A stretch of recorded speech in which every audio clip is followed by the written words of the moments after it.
কাৰ্বি আংলং জিলাৰ বকলিয়াঘাটৰ নিবাসী তথা অৱসৰপ্ৰাপ্ত শিক্ষয়িত্ৰী কবি বীণা গগৈ সন্ধিকৈৰ বৃহস্পতিবাৰে অকাল বিয়োগ হয়।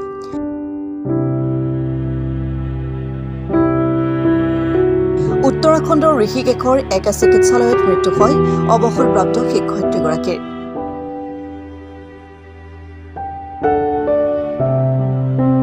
মৃত্যুৰ সময়ত সদৌ অসম লেখিকা সমাৰোহ সমিতিৰ কাৰ্বি আংলং জিলা সমিতি আৰু বকলিয়াঘাট শাখাৰ বিভিন্ন বিষয়ত সেৱা আগবঢ়াইছিল।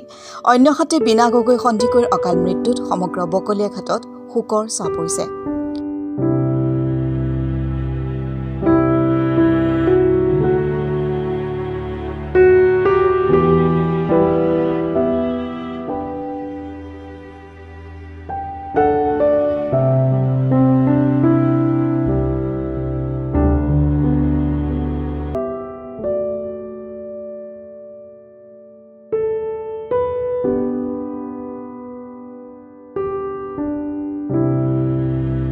কাৰ্বি আংলঙৰ পৰা ৰবীন বৰুৱা ৰিপৰ্ট অসম টুডে।